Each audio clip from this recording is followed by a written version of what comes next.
Hello students, you are most welcome in study knowledge point. Students, इस video में हम exercise 1.1 of class 9th maths का solve करने वाले हैं। बहुत ही इंपॉर्टेंट एक्सरसाइज मीन्स ये कॉन्सेप्चुअल एक्सरसाइज, इसमें कॉन्सेप्ट्स थोड़ा सा जो है ना समझने को मिलेगा नंबर्स के बारे में कि कौन से नंबर आपके इंटीजर्स होते हैं, रेशनल, इरेशनल, है ना। बहुत सारे नंबर्स का भी यहाँ पे थोड़ा सा जिक्र होगा और ये बहुत ही इंपॉर्टेंट आप एक्सरसाइज का पूरा चैप्टर ही बहुत ही इंपॉर्टेंट है ना।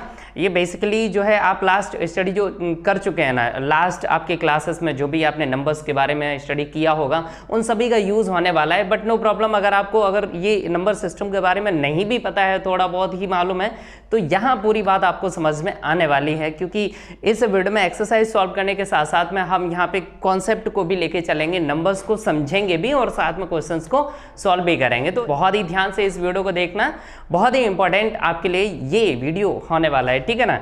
Students, first question is 0 a rational number? Can you right it in the form p upon q where p and q are integers and q is not equal to 0? ठीक है, आपसे ये पूछा गया है कि क्या 0 एक रेशनल नंबर है, ठीक है ना। क्या पूछा गया है कि क्या 0 एक रेशनल नंबर है? क्या आप इसे p अपॉन q की फॉर्म में लिख सकते हैं, जहां p और q जो है वो आपके इंटीजर्स हैं और जो q है वो 0 के इक्वल नहीं है, ठीक है। ये तो क्वेश्चन है। अब इसका मतलब ना थोड़ा सा समझते हैं। पहले तो रेशनल नंबर्स जो है ना वो होते क्या हैं, हम इनको थोड़ा सा ना समझ लेते हैं पहले, उसके बाद में इस क्वेश्चन को सॉल्व करेंगे और ऑब्वियसली आप इसका आंसर जो है ना आप जो है आराम से दे दोगे कि हाँ ये 0 रेशनल है या फिर नहीं है, जो भी है, ठीक है ना। अच्छा, पहले समझते हैं कि रेशनल नंबर एक्चुअल में होते क्या हैं, ठीक है। रेशनल नंबर्स एक्चुअल में कौन से होते हैं कि ऐसे नंबर जिनको हम p अपॉन q के फॉर्म में लिख सकते हैं, वो आपके रेशनल होते हैं, ठीक है, जिनको हम p अपॉन q की फॉर्म में लिख सकते हैं। बात समझिए, यहाँ पे p अपॉन q की फॉर्म में लिखने का मतलब ये है कि क्या हम न्यूमरेटर अपॉन डिनोमिनेटर की फॉर्म में लिख सकते हैं, क्या हम उस नंबर को जो है न्यूमरेटर अपॉन डिनोमिनेटर की फॉर्म में लिख दें, या फिर हम ये बोल दें कि क्या यहाँ पे जो न्यूमरेटर है वो क्या है और जो डिनोमिनेटर वो क्या है। बात समझिए, ठीक है ना। कोई भी नंबर है जहां मैंने अगर न्यूमरेटर और डिनोमिनेटर को बता दिया तो इसका मतलब वो रेशनल है। जहां हम न्यूमरेटर और डिनोमिनेटर नहीं बता सकते, मींस उसे फ्रैक्शनल फॉर्म में नहीं लिख सकते हैं, तो वो रेशनल नहीं होता है, ठीक है ना। रेशनल नंबर कौन से होते हैं? ऐसे नंबर्स जिनको हम इस टाइप से लिख दें, इसके जैसा लिख दें, न्यूमरेटर अपॉन डिनोमिनेटर की फॉर्म में लिख दें। p और q यहाँ पे इंडिकेट कर रहा है न्यूमरेटर अपॉन डिनोमिनेटर को, ठीक है। और ध्यान ये रखना है कि जो डिनोमिनेटर है मतलब q, ठीक है ना, वो क्या नहीं होना चाहिए, 0 नहीं होना चाहिए, ठीक है। अपॉन में 0 नहीं आना चाहिए, इस बात को ध्यान रखना। अगर देखो दिमाग में क्वेश्चन आ जाता है कि अपॉन में 0 आ गया सर तो क्या होगा, अपॉन में 0 एक्चुअल में वो नॉट डिफाइन होता है। हम 0 से किसी भी नंबर को डिवाइड नहीं कर सकते, ठीक है। 0 से अगर हम किसी नंबर को डिवाइड करते हैं तो ये नॉट डिफाइन हो जाएगा, ठीक है ना, मीनिंगलेस, ठीक है। तो इसलिए इन्होंने ये भी कह दिया कि उसको हम p अपॉन q की फॉर्म में लिख दें और जो q है वो 0 नहीं होना चाहिए, ठीक है। 0 तो वैसे भी नहीं होना चाहिए, ठीक है। तो अब रेशनल नंबर समझ में आ गया होगा कि ऐसे नंबर जिनको हम p अपॉन q की फॉर्म में लिख दें या फिर न्यूमरेटर अपॉन डिनोमिनेटर की फॉर्म में लिख दें, फ्रैक्शन फॉर्म में लिख दें, जहां न्यूमरेटर डिनोमिनेटर दोनों बता सकें, वो आपके रेशनल हैं। एग्जाम्पल, और यहाँ थोड़ा सा समझ लेते हैं एग्जाम्पल के माध्यम से, जैसे 5 अपॉन 9, ठीक है। अच्छा, 9 अपॉन 7, ठीक है, ये दोनों ही आपके जो है ना रेशनल नंबर हैं, क्लियर। ये दोनों रेशनल नंबर हैं, इनको आप देख पा रहे हो ऑलरेडी ये p अपॉन q के फॉर्म में ही लिखे, बिल्कुल इस जैसा ये लिखा है वैसे ही जो है ना इसी फॉर्म में ये भी लिखा है 5 अपॉन 9, ठीक है। यहाँ न्यूमरेटर 5 है और डिनोमिनेटर 9 है, रेशनल नंबर है, ठीक है। दिमाग में क्वेश्चन आ सकता है कि क्या सर ये जो 5 ओनली हमने लिख दिया, क्या ये रेशनल है? जी हाँ, बिल्कुल रेशनल है। कैसे रेशनल है? क्योंकि इसको भी हम p अपॉन q की फॉर्म में लिख सकते हैं। कैसे लिख सकते हैं आप ही बताइए, क्या हम 5 के अपॉन में 1 नहीं लिख सकते? लिख सकते हैं। 5 को हम 5 अपॉन 1 भी लिख सकते हैं, जिसके अपॉन में कुछ नहीं होता है वहां होता है 1, तो ये 5 अपॉन 1 आपका रेशनल बन गया, ठीक है ना। न्यूमरेटर 5 और डिनोमिनेटर 1 है, यहाँ पे डिनोमिनेटर 0 नहीं होना चाहिए, बस इतना सा ध्यान रखना है, क्लियर। तो ये भी आपका क्या है, रेशनल नंबर है, क्लियर, ठीक है। अच्छा, इसके बाद में आपके माइंड में क्वेश्चन आ सकता है कि क्या सर 1.5 ये रेशनल है, ठीक है ना, ये रेशनल है या नहीं है। अब इसे हम अगर सॉल्व करें, पॉइंट को अगर हम हटाए, देखो 1 तो सभी के नीचे होता है, अपॉन में होता है, पॉइंट को हटाएंगे, पॉइंट के बाद में ओनली 1 डेसिमल प्लेस है यहाँ पे, तो 1 0 आ जाएगा, है ना। तो ये आपका P अपॉन Q की फॉर्म में बन गया। न्यूमरेटर 15, डिनोमिनेटर 10 है, तो ये भी आपका रेशनल है। कौन? 1.5, ये भी आपका रेशनल है। ये बात समझ में आ गई। तो अब दिमाग में ये चल रहा होगा कि ये रेशनल, तो इस हिसाब से तो सभी नंबर हो जाएंगे। कोई नंबर ऐसा है जिसके अपॉन में कुछ ना लिखा हो, वहां 1 लिख देंगे, वो P अपॉन Q की फॉर्म में आ जाएगा, ठीक है ना। तो इस हिसाब से तो सभी रेशनल नंबर हो जाएंगे। तो यहाँ पे कुछ ऐसे नंबर हैं जो रेशनल नहीं होते हैं, ठीक है। अभी बात कर रहे थे मैं यहाँ पे मैंने क्या बात की, 1.5 डेसिमल नंबर का जिक्र मैंने किया है। तो यहाँ डेसिमल नंबर से रिलेटेड कुछ नंबर ऐसे होते हैं जो रेशनल नहीं होते, जिनको हम P अपॉन Q की फॉर्म में चेंज करना चाहें तो चेंज नहीं कर पाएंगे, ठीक है। वो कौन से नंबर होते हैं? तो पहले कुछ 1-2 एग्जाम्पल लेते हैं, जैसे 1.5959। तो उससे पहले हम थोड़ा सा एक कॉन्सेप्ट और क्लियर करते हैं, ठीक है। पॉइंट वाला नंबर जो है ना, वो आपके सामने कुछ इस टाइप से भी आ सकता है, ठीक है।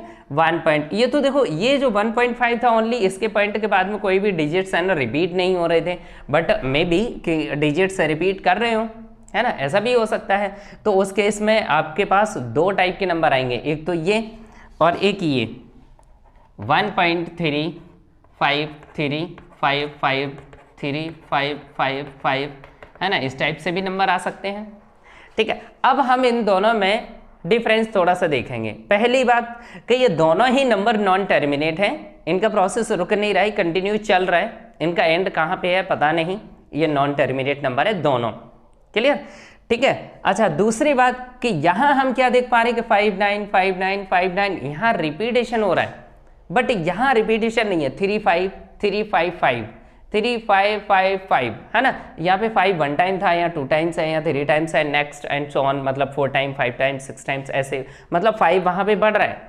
बात समझ में आ रही? वहाँ रिपीटेशन नहीं है, वहाँ कोई एक नया नंबर हमें मिल रहा है। और यहाँ क्या है कि यहाँ रिपीटेशन 595959 कंटिन्यू 59 ही मिलेगा, लेकिन वहाँ ऐसा नहीं है। ये दोनों ही नंबर नॉन टर्मिनेट हैं, बट ये रिपीटेशन यहाँ पे है, ये आपका नॉन टर्मिनेट बट रिपीट है, और ये आपका non terminate and non recurring means non repeating, समझ गए ना। तो ये नॉन टर्मिनेट के साथ साथ नॉन रिपीट है, तो ये आपका रेशनल नहीं है। इसको अगर हम P अपॉन Q की फॉर्म में चेंज करना चाहें तो नहीं कर सकते, ठीक है। इसको अगर हम P अपॉन Q की फॉर्म में चेंज करना चाहें तो इसको कर सकते हैं, ठीक है। इसको भी समझेंगे नेक्स्ट एक्सरसाइज में, ये आपका क्वेश्चन है, इसको हम समझेंगे अगले वीडियो में, ठीक है। तो बात समझ में आ रही होगी, ये नॉन टर्मिनेट के साथ साथ आपका जो है ना रिपीट हो रहा है, तो इस टाइप के नंबर रेशनल होते हैं, और इस टाइप के नंबर जो है ना वो इरेशनल होते हैं। बात समझ में आ गई, ठीक है ना। अब यहाँ पे एक टाइप का नंबर और बचा, हम थोड़ा उसको भी यहाँ पे डिस्कस कर लेते हैं, जैसे रूट वाले नंबर, √2, √3, √4, √9, √10, है ना, ये सारे नंबर रूट वाले नंबर भी आपके सामने आ सकते हैं और पूछा जा सकता है बताओ ये रेशनल है या इरेशनल है, ठीक है। तो इनको भी समझ लीजिए, जैसे √2, है ना। दिमाग में एक बात आपको रखनी है कि जहां रूट का साइन कैंसिल हो जाए, जहां रूट का साइन कैंसिल हो जाए वो आपका रेशनल, और जहां रूट का साइन कैंसिल ना हो वो इरेशनल। ये बात आपको ध्यान में रखनी है। अभी जैसे √2 की अगर हम बात करें तो 2 को हम फैक्टराइज नहीं कर सकते, कर भी सकते हैं अगर मान के चलो कोई नंबर ऐसा आ जाए जैसे हम फैक्टराइज कर भी ले, वहाँ पेयर बन जाएंगे, पेयर बाहर निकल आएंगे रूट के बाहर। अगर रूट फिर भी कैंसिल नहीं हो रहा है, रूट कैंसिल ना हो, उस केस में इरेशनल। अगर रूट कैंसिल हो रहा है तो रेशनल आपका, ठीक है। अब यहाँ रूट का साइन कैंसिल नहीं हो सकता, तो ये आपका इरेशनल है। √3 ये भी आपका इरेशनल है, रूट का साइन यहाँ पे हटेगा ही नहीं। √4 की बात करें तो यू नो √4 इज इक्वल 2, आपको पता है कि 4 का स्क्वायर रूट 2 होता है, मतलब रूट का साइन यहाँ पे गायब हो गया, तो इसका मतलब ये आपका जो √4 है ना वो आपका रेशनल बन गया, ये आपका रेशनल है। तो जहां रूट का साइन कैंसिल हो जाए, ठीक है, वो रेशनल, और जहां रूट का साइन कैंसिल ना हो पाए वो इरेशनल। अभी √9 की बात करें तो ये आपका 3 होता है, ठीक है ना, तो ये रेशनल है। लेकिन √10 इसका स्क्वायर रूट हमें पता ही नहीं है, ये आपका इरेशनल। बात समझ में आ रही है? तो इस टाइप से आपके सामने कुछ केसेस आ सकते हैं, तो आप तुरंत वहां बता देंगे कि हाँ ये रेशनल है या फिर इरेशनल है, ठीक है ना। अब आते हैं स्टूडेंट्स क्वेश्चन पे। यहाँ पे क्वेश्चन है इज 0 ए रेशनल नंबर, क्या 0 एक रेशनल नंबर है? और रेशनल नंबर जैसा कि हम लोगों ने डिस्कस किया था, ऐसा नंबर जिसे हम P/Q की फॉर्म में लिख लें, जहां न्यूमरेटर डिनोमिनेटर हम बता सकें। ध्यान ये रखना है कि डिनोमिनेटर 0 ना हो, डिनोमिनेटर 0 ना हो, न्यूमरेटर 0 हो जाए मुझे कोई फर्क नहीं पड़ता, डिनोमिनेटर 0 नहीं होना चाहिए। तो इन्होंने कह दिया कि 0 एक रेशनल नंबर है, क्या पूछ रहे हैं? तो फिर 0 आपका रेशनल है, बिल्कुल है, क्योंकि 0 को अगर हम 0/1 लिख दें तो चलेगा। यहां न्यूमरेटर 0 है, डिनोमिनेटर 1 है, ठीक है ना, डिनोमिनेटर तो 0 नहीं है ना, तो ये आपका रेशनल है, ठीक है। 0 आपका कैसा है? रेशनल है, yes 0 is a rational number. इन्होंने कहा can you right it in the form P/Q, yes, इसको 0/1 लिख दें, चलेगा, 0/1 लिख सकते हैं, इसकी वैल्यू 1 आती है। देखो 0 में किसी नंबर का डिवाइड करें तो 0 आएगा, 0 से किसी नंबर को डिवाइड करें नॉट डिफाइंड, ठीक है ना। तो अब अगर आपने कहा कि सर हम 0 को तो हम 0/2 भी लिख सकते हैं, बिल्कुल लिख सकते हैं, क्योंकि ये वैल्यू भी 0 ही देगा। तो 0 को हम 0/1 लिखें या फिर 0/2 लिखें, बिल्कुल लिख सकते हैं, 0.5 भी लिख सकते हैं। तो इन्होंने कहा क्या 0 को हम P/Q की फॉर्म में लिख सकते हैं? हाँ बिल्कुल लिख सकते हैं, ठीक है। और यहाँ पे इन्होंने कह दिया कि P और Q जो है वो इंटीजर है। इन्होंने ये कह दिया कि जो P और Q है वो इंटीजर है, मतलब न्यूमरेटर और डिनोमिनेटर दोनों क्या हैं? इंटीजर्स हैं। तो हाँ बिल्कुल 0 भी इंटीजर है, 1 भी इंटीजर है, 0 और 2 ये दोनों ही इंटीजर्स हैं, ठीक है। तो इस तरीके से हम बोल सकते हैं आपका आंसर जो होगा वो होगा यस, और आपका इसके बाद में P/Q की फॉर्म में लिख सकते हैं क्या? हाँ, हम यहाँ एग्जांपल भी दे सकते हैं, लिख सकते हैं, 0.1 भी लिख सकते हैं, ETC, मतलब बहुत सारे नंबर्स ऐसे हैं जिनको हम 0 को हम 0.1, 0.2, 0.3 समथिंग कुछ भी लिख सकते हैं, ठीक है। तो ये आपका फर्स्ट क्वेश्चन का आंसर था यस, और एग्जाम्पल भी कुछ यहाँ पे रिप्रेजेंट कर देंगे, 0/1, 0.2 ETC, क्लियर, ठीक है। और ये जो था वो समझाने का मतलब था, इसको आप नोट कर सकते हैं रफली अलग, ठीक है ना। इसका सॉल्यूशन ओनली इतना है, आ गया ना समझ में, ठीक है। अब यहाँ पे हम डिस्कस करते हैं, एक नया वर्ड अभी मेरे सामने आया था, वो आया था इंटीजर, कि जो P और Q है वो इंटीजर्स हैं। अब इंटीजर हमें पता होने चाहिए कि इंटीजर एक्चुअल में होते क्या है। इंटीजर आपके जो है ना बिल्कुल सिंपल, इंटीजर एक पूरा नंबर होगा, ठीक है, पूरा नंबर, यानी इंटीजर का जो हिंदी वर्ड है वो है पूर्णांक। पूर्णांक का मतलब होता है पूरा अंक, ठीक है, पूरा नंबर। देखो इंटीजर्स ऐसे आप समझ सकते हो कि जैसे मैंने यहाँ 5 लिखा, ये इंटीजर है, हाँ बिल्कुल है, ठीक है।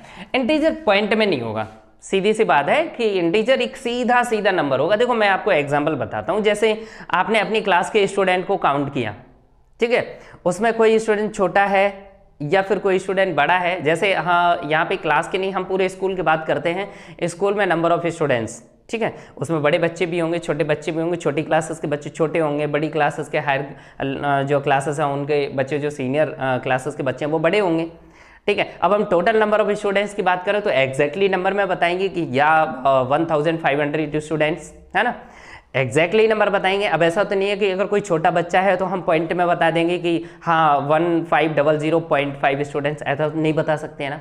Number of students exactly number बताते हैं, हम पॉइंट में नहीं बताएंगे, पॉइंट का जिक्र नहीं करेंगे वहाँ पे।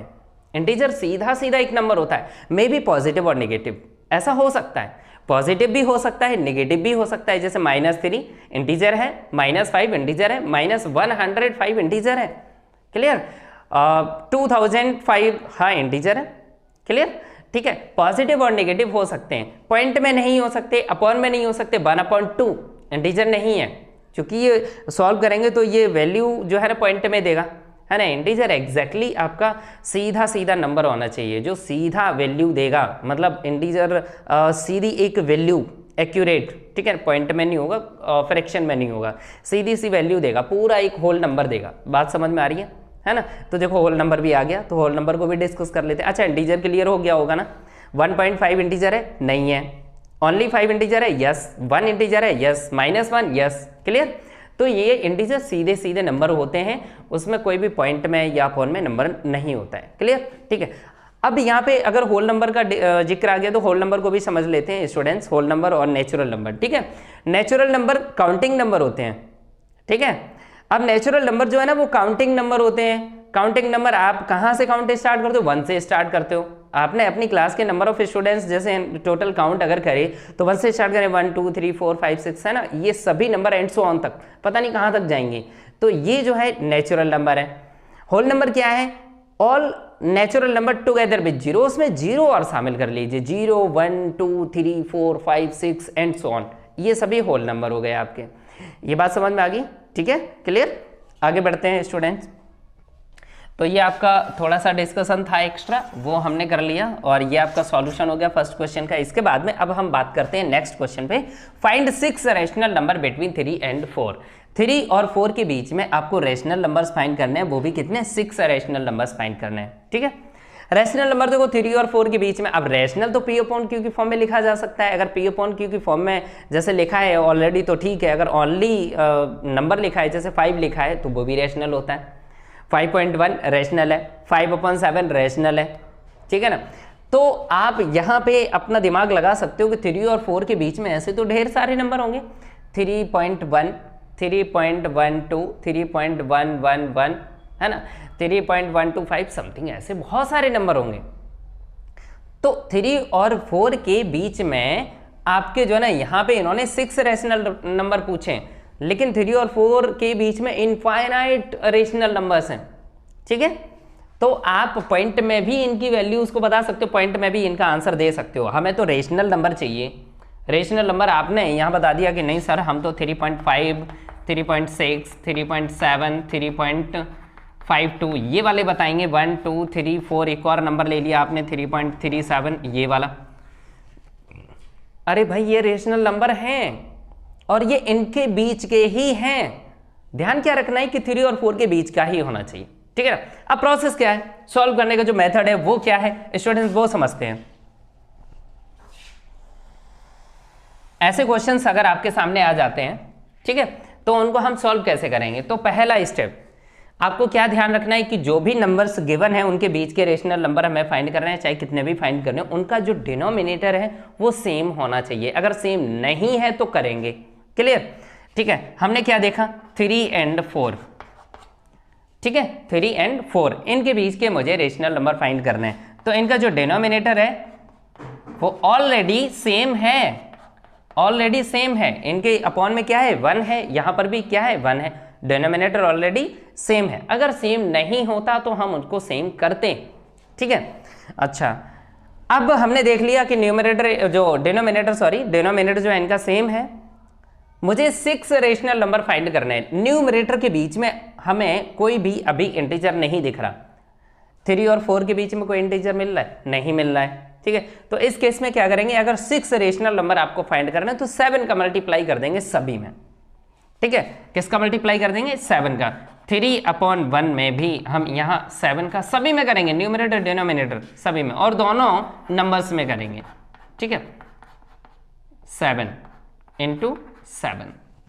ठीक है, दिमाग में ये क्वेश्चन आ सकता है कि सर अगर हमें 6 की बजाय अगर यहाँ 10 रेशनल नंबर पूछे जाते तो क्या करते, तो 11 का मल्टीप्लाई कर देते इसी तरीके से सभी में। ठीक है, तो ये हो जाएगा 3 7 21/7 एंड ये हो जाएगा 28/7। ये बात समझ में आ गई? क्लियर? 21/7 एंड 28/7। अब इनके बीच में देखो 7 का मल्टीप्लाई करने से मुझे क्या फायदा मिला, फायदा ये मिला, ध्यान से देखो, यहाँ देखो 21/7 एंड 28/7 के बीच में अब मुझे नंबर मिल रहे हैं कौन से, 22/7 23/7 24/7 25/7 26/7 27/7। बात समझ में आ रही है? इनके बीच के ही तो मिल रहे हैं और मुझे क्या चाहिए, मुझे 6 रेशनल नंबर चाहिए और वो ऑलरेडी यहाँ मिल रहे हैं। तो अब आप यहाँ पे लास्ट फाइनली लिख सकते हो now 6 rational numbers between 3 and 4 are कौन कौन से, 21/7 के बाद कौन सा आएगा 22/7 23/7 24/7 25/7 26/7 27/7 7 और 28/7 ऑलरेडी गिवन है। तो इनके बीच के हमने 1 2 3 4 5 6 रेशनल नंबर लिख दिए और मुझे कितने फाइंड करने हैं, 6। आ गया आंसर, क्लियर। ठीक है, इसी सेम मेथड से हम नेक्स्ट क्वेश्चन को भी सॉल्व कर लेंगे। ओके स्टूडेंट्स, नाउ से the next question, question number 3, find 5 rational numbers between 3/5 and 4/5। ठीक है ना। अभी लास्ट क्वेश्चन जैसे हमने सॉल्व किया था बिल्कुल सेम उसी मेथड से ही इस क्वेश्चन को सॉल्व करना है। हमारा जो क्वेश्चन है उसमें जो नंबर गिवन है 3/5 एंड 4/5, इनके बीच के हमें 5 रेशनल नंबर्स फाइंड करने हैं। ठीक है, कितने, 5। तो मैंने आपको क्या बताया था कि जो डिनोमिनेटर्स हैं वो सेम होने चाहिए, और यहाँ ऑलरेडी जैसा कि हम लोग देख पा रहे हैं कि डिनोमिनेटर ऑलरेडी सेम है, यहाँ भी 5 है, यहाँ भी 5 है, तो हमारी टेंशन आधी खत्म। अगर डिनोमिनेटर सेम नहीं होते तो मुझे सेम उनको करना पड़ता, ठीक है ना, बट यहाँ ऑलरेडी सेम है। तो फिर अब क्या करेंगे, मुझे कितने नंबर चाहिए, 5 नंबर चाहिए। 3 और 4 के बीच में कोई इंटीजर तो आ नहीं रहा है, न्यूमरेटर के बीच में कोई इंटीजर, देखो 1 या 2 इंटीजर अगर जैसे मिल रहे होते तो उसका भी एक लॉजिक है, वो हम आपको बाद में बताएंगे। ठीक है, फिलहाल अभी इस क्वेश्चन को समझिए। 3 और 4 के बीच में कोई भी इंटीजर नहीं है और 5 रेशनल नंबर आपको फाइंड करने हैं, तो 6 का मल्टीप्लाई कर देंगे हम सभी में, 3/5 इंटू 6 एंड 4/5 इंटू 6, क्लियर। तो यहाँ आपका हो जाएगा 18/30 एंड, और यहाँ आपका हो जाएगा 24/30, क्लियर। ठीक है, अब आप देखिए 18/30 के बाद में 19/30, 20/30 है ना, ढेर सारे नंबर आपको मिल रहे हैं। तो कितने, 5, तो 5 ऑलरेडी अब यहाँ पे मिल रहे हैं, तो आप यहाँ लिख सकते हो now 5 rational numbers, 5 rational numbers between 3/5 and 4/5। 3/5 and 4/5 के जो बीच के जो 5 रेशनल नंबर है वो कौन कौन से हैं, वो एक तो आपका 18/30 के बाद क्या आएगा, 19/30, फिर आएगा 20/30, समझ गए ना, फिर आएगा 21/30, 22/30, 23/30, उसके बाद 24/30, ये तो दे ही रखा है। तो हमें 5 चाहिए थे और 5 हमें इनके बीच के मिल गए। एक्चुअल में ये वाली जो नंबर वो है क्या, है तो यही 3/5 और 4/5, ठीक है। ये इनके इक्विवेलेंट नंबर्स हमने बना के उनके बीच में जो भी नंबर मुझे चाहिए वो हमने यहाँ पे फाइंड कर लिए, ठीक है। और ऐसा आप अदर क्वेश्चंस के लिए भी कर सकते हो। अच्छा, एक दिमाग में आपके क्वेश्चन ये आ सकता है कि सपोज दैट 3/5 4/5 के बीच में मैंने अभी एक बात आपको जो बताई थी वो ये बताई थी कि जैसे 3/5 है यहाँ पे, है ना, यहाँ पे एक काम करते हैं, क्वेश्चन को थोड़ा सा चेंज कर लेते हैं, ठीक है। 3/7 और इसके बाद में यहाँ पे मैंने 9/14, ठीक है, ये नंबर ले लिया। मैंने आपसे कहा कि इन दोनों नंबर्स के बीच में ऐसे करके, जैसे 3/7 एंड 9/14, ठीक है, इन दोनों नंबर्स के बीच में बहुत सारे इनफाइनाइट रेशनल नंबर्स हैं, लेकिन मुझे क्या करना है, मुझे 5 रेशनल नंबर इन दोनों के बीच के चाहिए, ठीक है। तो हम कैसे फाइंड करेंगे, तो इस बात को ना ध्यान से समझिए। मेरा जो कहना था वो ये था कि पहला स्टेप है कि आप उनके डिनोमिनेटर्स को कैसा करेंगे, सेम बनाएंगे। तो यहाँ 7 है और यहाँ 14 है, तो आप ऑब्जर्व कर पा रहे होंगे कि इसको हम डिनोमिनेटर्स को जो है ना सेम बना सकते हैं। तो इस वाले नंबर में अगर हम 2 का मल्टीप्लाई कर दें तो ये 14 ये भी हो जाएगा और ये आपका ऑलरेडी 14 है, ठीक है। तो ऐसा आप कर सकते हो। डिनोमिनेटर को सेम बनाने के लिए आप कितने का भी मल्टीप्लाई करो, कितने का भी डिवाइड करो, वो जो है आपका डिनोमिनेटर सेम आ जाना चाहिए। तो हम यहाँ 2 का मल्टीप्लाई कर दें अगर, तो 2 का मल्टीप्लाई अगर हम यहाँ करेंगे तो मुझे न्यूमरेटर में भी करना पड़ेगा, इस बात का ध्यान रखना। 2 3 जा 6 और 2 7 जा 14 एंड अब यहाँ ऑलरेडी आपका डिनोमिनेटर 14 है तो यहाँ कुछ भी नहीं करेंगे। अब यहाँ मैंने क्या देखा कि डिनोमिनेटर ऑलरेडी मुझे सेम मिल गया, ठीक है, ये बात समझ में आ गई। इसके बाद में एक बात और हम आपसे कहते हैं कि न्यूमरेटर को चेक कर लो, उनके बीच में कुछ इंटीजर्स मिल रहे हैं या नहीं। अभी तक तो नहीं ऐसा था। 3 और 4 के बीच में देखो यहाँ डिनोमिनेटर सेम थे, 3 और 4 के बीच में कोई इंटीजर नहीं मिल रहा था, नंबर तो बहुत सारे हैं, इनफाइनाइट है, ठीक है, लेकिन इंटीजर नहीं मिल रहा था सॉरी, यहाँ 6 और 9 के बीच में इंटीजर आपको मिल रहे हैं, एक तो 7 और दूसरा 8, ठीक है। ऐसी कंडीशन में अगर आपको एक या दो या उससे ज्यादा अगर इंटीजर्स ऑलरेडी मिल रहे हैं तो ये जरूरी नहीं होता, ये नेसेसरी नहीं है कि मैंने अगर आपसे कहा कि 5 रेशनल नंबर इनके बीच के फाइंड करो तो 6 का ही मल्टीप्लाई करेंगे, आप 6 का मल्टीप्लाई कर सकते हो। आपको वहां 5 रेशनल नंबर फाइंड करने हैं बीच के, तो आपको 5 से ज्यादा भी मिल सकते हैं, लेकिन हमें तो 5 नंबर बीच के कोई से भी उठाने हैं, वो आप ले सकते हो, ठीक है। लेकिन अगर ऑलरेडी वहां पे जो दो इंटीजर्स जो आपके न्यूमरेटर है उनके बीच में अगर 2, 1, 2 या 2 से ज़्यादा इंटीजर्स ऑलरेडी मिल रहे हैं, तो उस कंडीशन में अगर जैसे मुझे 5 रेशनल नंबर फाइंड करने हैं तो हम 6 का ही मल्टीप्लाई करें, ऐसा जरूरी नहीं है। लेकिन एक भी नहीं अगर मिलना है तो फिर ऐसा करना जरूरी है। अब यहाँ पे देखो 6 और 9 के बीच में 7, 8 दो इंटीजर मिल रहे हैं, तो अगर हम 5 नंबर्स फाइंड करने के लिए 6 का मल्टीप्लाई न करके थोड़ी कम मतलब छोटी संख्या का भी अगर मल्टीप्लाई कर देते तो भी मेरा काम हो जाएगा। कैसे हो जाएगा, अब यहाँ चेक करके देख लीजिए आप, 2 का मल्टीप्लाई अगर हम जैसे करेंगे तो 2 6 12 आएगा, न्यूमरेटर की बात कर रहे हैं, नीचे 28 हो जाएगा, ठीक है। अच्छा, एंड यहाँ 2 का मल्टीप्लाई करने से 18 आएगा और यहाँ आपका 28 हो जाएगा, ठीक है। तो मैंने ओनली 2 का ही मल्टीप्लाई किया है दोनों नंबर्स में। अब आप चेक करो 12/28 के बाद में 13/28, 14/15/16/17 है ना, तो आपको ऑलरेडी यहाँ पे 5 नंबर्स मिल रहे हैं।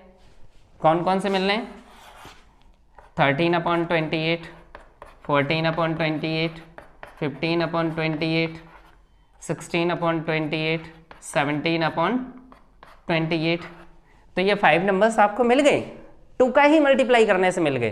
तो मेरे कहने का मतलब यह है कि न्यूमरेटर जो होता है उसके बीच में हम इंटीजर्स चेक करते हैं, अगर 1 या 2 मिनिमम इंटीजर्स मिल ले, ज़्यादा भी मिल सकते हैं, डिनोमिनेटर को बराबर करने से ही हो सकता है आपको ऑलरेडी उनके बीच में नंबर्स 5 चाहिए, 10 चाहिए, वो ऑलरेडी मिल जाए, अलग से मुझे मल्टीप्लाई ना करना पड़े, ऐसा भी हो सकता है, ठीक है।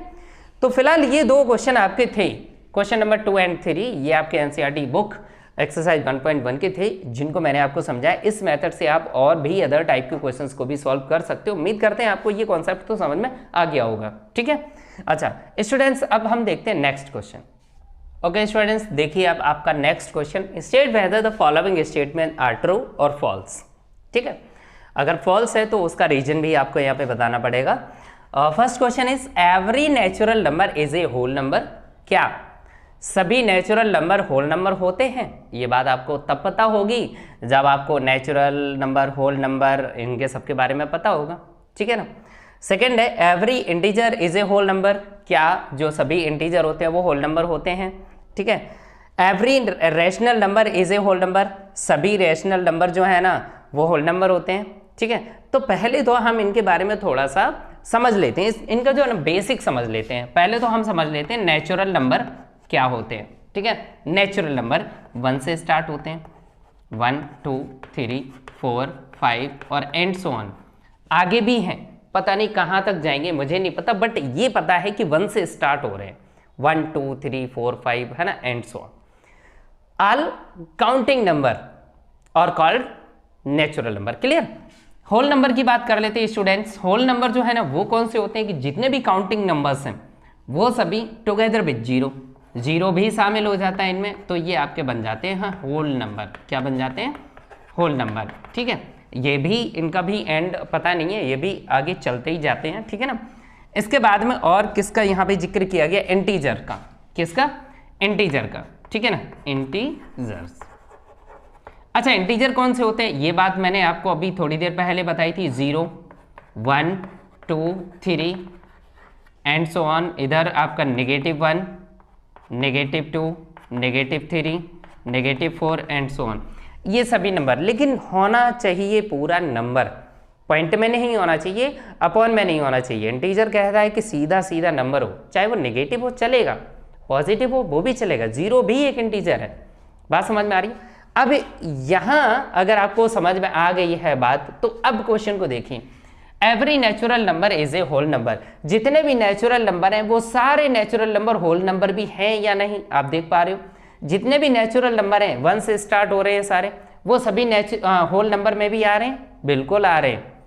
1 से स्टार्ट हो रहे natural number 1 2 3 4 5 6 7 and so on, वो सभी होल नंबर में मिल रहे हैं। Every natural number is a whole number, yes true.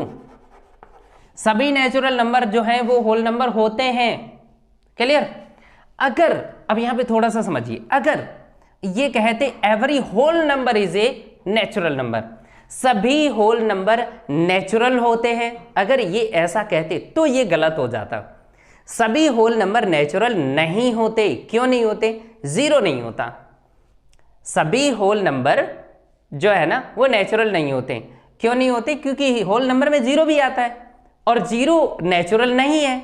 हाँ, जीरो के अलावा वो तो सब वैसे भी नेचुरल होते हैं, ठीक है ना। तो ये बात समझ में आ गई, क्लियर। तो सभी नेचुरल नंबर जो है आपके होल नंबर होते हैं, this is true. Okay, next, every integer is a whole number. जितने भी इंटीजर हैं वो सभी होल नंबर होते हैं। अब यहां पे आ जाओ, इंटीजर हमारी 0 1 2 3 4 -1 -2 -3 -4 एंड सो ऑन, ये सभी आपके इंटीजर हैं। इंटीजर नेगेटिव भी होते हैं, इंटीजर पॉजिटिव भी होते हैं, जीरो भी इंटीजर होता है। ये सभी होल नंबर है क्या? नहीं है, क्योंकि नेगेटिव वाले जो नंबर्स हैं वो होल नंबर नहीं है। हाँ, नेगेटिव इंटीजर्स को छोड़ दें तो बाकी के नंबर होल नंबर हैं। लेकिन अब ये कह रहे कि एवरी इंटीजर, जो इंटीजर है वो होल नंबर भी है। नहीं, ये तो नहीं हो सकता भाई, ये बात तो गलत हो जाएगी, क्योंकि नेगेटिव वाले जो इंटीजर्स हैं वो इंटीजर हैं लेकिन होल नंबर नहीं है। तो ये आपका हो जाता है फॉल्स। क्या हो जाता है? फॉल्स। अब इसका रीजन आप क्या लिखेंगे? रीजन आप कोई सभी एक नंबर उठा के बता दो। -1 यानी नेगेटिव है, यानी इंटीजर है। ये -1 क्या है? इंटीजर है, बट इज ए, ऐसे करके लिख देंगे, is a integer, is a integer, integer but not whole number, but not whole number. ये बात समझ में आ गई, क्लियर। ये तो था आपका बेसिक, यहां ये बात आपको पता होनी चाहिए थी, ठीक है। और ये इसका ये रहा आंसर, फॉल्स है। ये रीजन क्या है? ये रीजन है कि -1 जो है इंटीजर है बट होल नंबर नहीं है, clear. Next, every rational number is a whole number. जितने भी रेशनल नंबर्स हैं वो सभी होल नंबर हैं, ठीक है। जितने भी रेशनल नंबर हैं वो सभी कैसे हैं? होल नंबर हैं। तो ये बात अब आप बताइए, सभी रेशनल जो होते हैं वो क्या होल नंबर होते हैं? होल नंबर तो आपको पता है, whole number 0 1 2 3 4 5 6 7 8 9 10 11 and so on, ये सारे होते हैं सॉरी। लेकिन जो रेशनल है वो होल भी होते हैं। तो सभी रेशनल होल होते हैं ऐसा कहना ठीक नहीं है, क्योंकि रेशनल नंबर जो होते हैं ये है आपका फॉल्स। रेशनल के लिए हम लोग ऑलरेडी डिस्कस कर चुके हैं, पहले शुरुआत में ही किया था कि रेशनल नंबर वो होते हैं जिनको P अपॉन Q की फॉर्म में लिख सकते हैं। हालांकि होल नंबर में जितने भी नंबर लिखे वो सभी रेशनल हैं। इनको हम सभी को अगर P अपॉन Q की फॉर्म में लिखना चाहें, इनके डिनोमिनेटर का भी जिक्र करना चाहें तो कर सकते हैं। इनके अपॉन में कुछ नहीं है तो 1 है, बता सकते हैं, ठीक है। लेकिन एक रेशनल नंबर जैसे 1/2, ये क्या है? रेशनल है, बिल्कुल है। ये P अपॉन Q की फॉर्म में लिखा हुआ है ना। न्यूमरेटर 1 है, डिनोमिनेटर 2 है, ये आपका रेशनल है। लेकिन होल नंबर नहीं है। होल नंबर बेसिकली 100% जो है ना 0 1 2 3 4 यही होंगे। ये होल नंबर नहीं है ना, ये रेशनल है लेकिन होल नंबर नहीं है, तो इसलिए ये बात फॉल्स हो जाती है। एग्जाम्पल हमने यहाँ लिख दिया 1/2 is a rational number but not whole number. आ गया ना समझ में? ये मैंने रीजन भी लिख दिया, बट नॉट होल नंबर,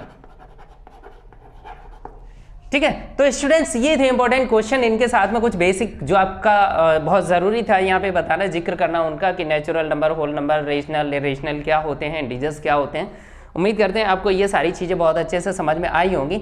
अगर इन सभी क्वेश्चंस में और इस कॉन्सेप्ट में, ये जो मैंने नंबर्स के बारे में जो डिस्कस किया, अभी भी अगर कोई भी कंफ्यूजन आपके माइंड में है तो आप कमेंट करके बता सकते हैं, जो कि हम नेक्स्ट वीडियो में उस आपके डाउट को जो है ना क्लियर कर सकें। ओके स्टूडेंट्स, मिलते हैं नई वीडियो में नई एक्सरसाइज के साथ। Thank you.